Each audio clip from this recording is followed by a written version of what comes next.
Hey guys, welcome to UK triple S C Amarjeet में आप सभी का स्वागत है।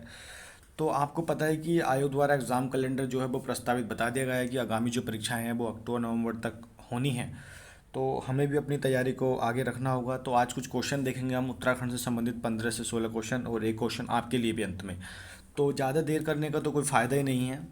तो देख लेते हैं, आप लोग भी अपना आइडिया लगाते रहना कि कौन सा क्या होगा। तो मैं पहला क्वेश्चन ये आप सभी के सामने रख देता हूँ। तो पहला क्वेश्चन कहता है कि बोराड़ी मेला कहाँ लगता है। तो इसके चार ऑप्शन है। पहला ऑप्शन है पिथौरागढ़, खटीमा, नानकमत्ता, हरिद्वार। तो इसका जो सही आंसर हो जाएगा, इसका सही आंसर हो जाएगा, आपने अपना अनुमान लगा लिया होगा, तो इसका सही आंसर हो जाएगा पिथौरागढ़।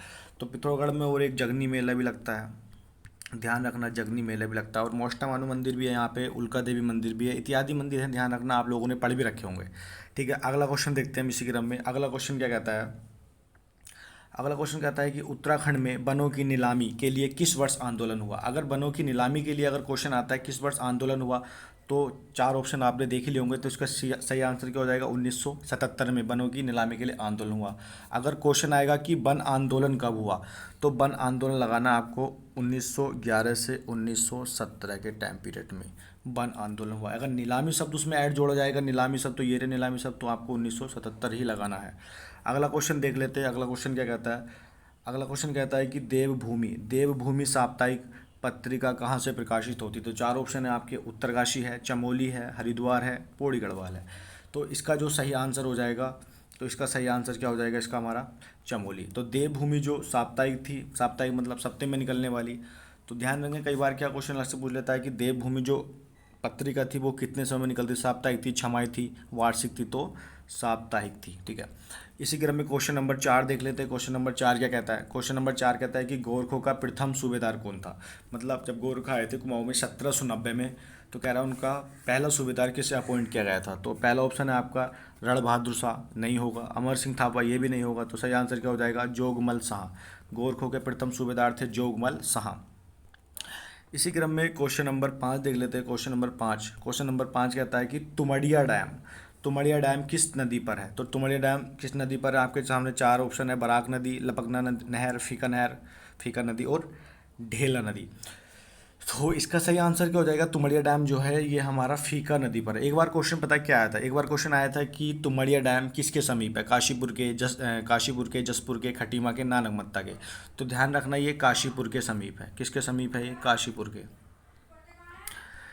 कई बार इसका जो डेट दे रखा है, इसका मतलब ये स्टार्टिंग जो हुआ था तुमड़िया डैम, तो ये 1961 दे रखा है। लेकिन मैंने अलग अलग जगह पढ़ा, इसका विवाद भी है, लेकिन चलो जो भी होगा, लेकिन 1961 मैंने पढ़ा था।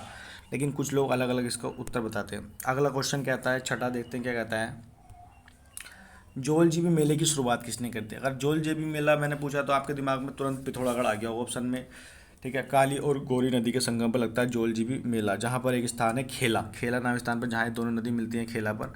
तो वहाँ पर है जोल जीबी मेला। लेकिन कह रहा है कि इसकी शुरुआत किसने करी, पंडित जवाहरलाल नेहरू, गजेंद्र, या ये भी दोनों, या उपयुक्त में से कोई नहीं। तो इसका सही आंसर क्या हो जाएगा, गजेंद्र ने। किसने करी थी, गजेंद्र बहादुर ने करी थी जोल जीबी मेले की शुरुआत। ठीक है, इसी क्रम में क्वेश्चन नंबर 7 देख लेते हैं क्या कहता है। क्वेश्चन नंबर 7 कहता है कि उदक कुंड कहाँ है। उदक कुंड हो जा, या फिर रेतस कुंड हो जा, ठीक है, हंस कुंड हो जा, ये सारे के सारी एक ही जगह है। और हाँ, एक गूगल कुंड और सुनने में आ रहा है, अभी चर्चाओं में रहा था। कौन सा कुंड रहा था, गूगल कुंड। गूगल कुंड, तो बताओ गूगल कुंड भी है। तो गूगल कुंड, ये सारे के सारे जितने मैंने कुंड बताए आपको, सारे के सारे कहाँ पे है, हमारे केदारनाथ में। तो इसका सही आंसर क्या हो जाएगा, केदारनाथ मंदिर, मतलब वहाँ का ही इलाका होगा। अगला क्वेश्चन देख लेते हैं क्या कहता है। क्वेश्चन नंबर 8 क्या कहता है कि पहाड़ों का प्रेमचंद किसे कहते हैं। शिव प्रसाद डबराल को चारण कहते हैं, मन्नू भंडारी भी एक राइटर हैं। ठीक है, तो शिलेश मटियानी भी, इन्हें कथा शिल्पकारी कहते हैं। ठीक है, लेकिन इसका सही आंसर क्या हो जाएगा, विद्यासागर नोटियाल। इन्हें पहाड़ों का प्रेमचंद भी कहा था। इनका जन्म कहाँ कब हुआ था, 1933 में इनका जन्म हुआ था। और कहाँ हुआ था, टिहरी गढ़वाल में हुआ था। एक इनकी पुस्तक बता देता हूँ मैं, काफ़ी प्रसिद्ध है, यमुना के बागी बेटे। यमुना के बागी बेटे, तो इनकी फेमस है, काफ़ी सारी हैं मतलब अगर आप लोग पढ़ोगे तो, लेकिन ये ज़्यादा फेमस है, यमुना के बागी बेटे। इसी क्रम में क्वेश्चन नंबर 9 क्या कहता है। क्वेश्चन नंबर 9 देख लेते हैं। क्वेश्चन नंबर 9 कहता है कि किस चंद शासक को कुमाऊं का कुंभकर्ण कहा जाता है। तो कौन सा चंद शासक है जिसे कुमाऊं का कुंभकर्ण कहा जाता है। तो कल्याण चंद्र है, बालू कल्याण चंद्र है, कल्याण चंद्र चतुर्थ है, देवीचंद्र है। तो ये चंद्र आ गए और कन्फ्यूजन इसने हमारे सामने डाल दिया है। तो ध्यान रखना, इसका सही जो आंसर हो जाएगा वो, इसका सही आंसर क्या हो जाएगा हमारा, कल्याण चंद चतुर। कुमाऊँ का कुंभकर्ण कहा जाता है, ठीक है। इसी क्रम में क्वेश्चन नंबर 10 देख लेते हैं। क्वेश्चन नंबर 10 क्या कहता है? क्वेश्चन नंबर 10 कहता है कि नन्ही परी इंजीनियरिंग कॉलेज कहाँ है? पिथौरागढ़, द्वाराहाट, नैनीताल, अल्मोड़ा। तो इसका सही आंसर क्या हो जाएगा? एक मिनट। तो इसका सही आंसर क्या हो जाएगा हमारा? इसका सही आंसर हो जाएगा जी हमारा पिथौरागढ़ में। नन्ही परी इंजीनियरिंग कॉलेज का हमारा पिथौरागढ़ में है, ठीक है। अगला एक मैंने नोट डाल के लिखा है, इसमें ऑप्शन नहीं बन पा रहे थे, इसमें ऑप्शन नहीं बन पा रहे थे। तो इसका ये क्या कहता है कि केसर ए हिंद भूमि किसे कहते हैं? तो केसर ए भूमि किसे कहते हैं हम? तो ये कहते हैं हम किसे, बंजर भूमि को। केसर ए हिंद भूमि किसे कहते हैं? बंजर भूमि को, ठीक है। इसी क्रम में अगला क्वेश्चन है कि सैनिक स्कूल, जो हमारा सैनिक स्कूल है, सैनिक स्कूल घोड़ाखाल। घोड़ाखाल कहाँ आपका? नैनीताल में आता है, आप सभी को पता होगा घोड़ाखाल, ठीक है। तो इसका सही आंसर देख लेते हैं क्या होगा। तो चार ऑप्शन दे रखे हैं, 1966 आपने पढ़ रखा होगा, लेकिन थोड़ा डेट इसमें डाउट करेगी। तो इसका सही आंसर क्या हो जाएगा हमारा, 21 मार्च 1966 में जयमल द्वारा की गई थी, ठीक है। क्वेश्चन एक बार ये रिपीटेड भी है, क्वेश्चन स्टेनो के पेपर में पूछा जा चुका था, काफ़ी पहले की बात है, लेकिन क्या पता दोबारा आ जाए। इसी क्रम में अगला क्वेश्चन देख लेते हैं हम। शैलेश मटियानी कह रहा है कि शैलेश मटियानी पुस्तक संग्रहालय कहाँ है? तो शैलेश मटियानी पुस्तक संग्रहालय कहाँ है? द्वाराहाट में है, भीमताल में है, बैजनाथ में, रामगढ़ में। तो ये रामगढ़ में है, ठीक है, रामगढ़ में। फलों के लिए प्रसिद्ध है रामगढ़। अगला क्वेश्चन देख लेते हैं। अगला क्वेश्चन क्या कहता है?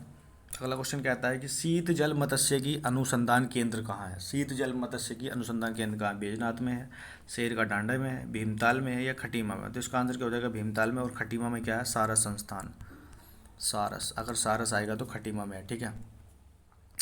इसके बाद क्वेश्चन नंबर 14 है, ठीक है। और इसके बाद एक क्वेश्चन आपके लिए देखता हूँ, जो उसका उत्तर देगा मानता हूँ कि हाँ बाकी में कुछ है, आदमी हटके कर रहा है तैयारी कंपटीशन को देखते हुए।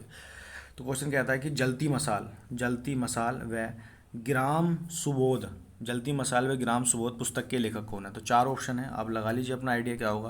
पहला ऑप्शन शैलेश मटियानी है, दूसरा राहुल संकीर्त्यान, तीसरा बच्चीराम आर्य, चौथा बल्लभ डोभाल। तो बल्लभ डोभाल तिब्बत की बेटी पुस्तक लिखी है इन्होंने, आप सभी ने पढ़ा होगा, तिब्बत की बेटी।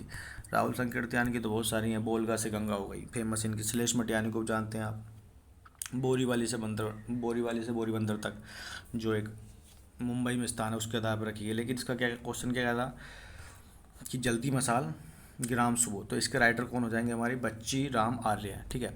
अब ये क्वेश्चन है आपके लिए। क्वेश्चन नंबर क्या कहता है? काफ़ी अच्छा क्वेश्चन है कि खेकर किसे कहा जाता था, मतलब खेकर किसे कहा जाता है? इसका आंसर आप सभी को कमेंट्स करके देना। वीडियो अच्छी लगी है तो लाइक शेयर कमेंट्स करें, और आप लोग बताएं कि निरंतरता इसी तरीके से प्रयास रखना है, क्योंकि आगामी समय में एग्ज़ाम कैलेंडर भी जो प्रस्तावित है वो निश्चित रूप में बदल जाएगा, क्योंकि बंद रहोगा कि एग्ज़ाम आयोग ने अनाउंस कर दी है। तो धन्यवाद आप सभी का वीडियो देखने के लिए।